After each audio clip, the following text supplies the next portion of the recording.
working on some core strength here. You're going to activate those lower abdominal muscles, everything nice and strong.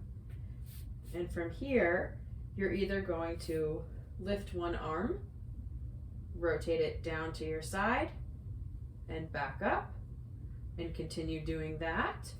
Or you may be lifting a leg, like so, bringing it out to the side, back in, and repeating that. Making sure if you're doing that, that you're not opening the hips and you're not allowing those that abdomen to drop. So if you're here and you lift and everything falls towards the floor, move a little bit slower or go back to just arms. Should be nice and strong as you move side to side.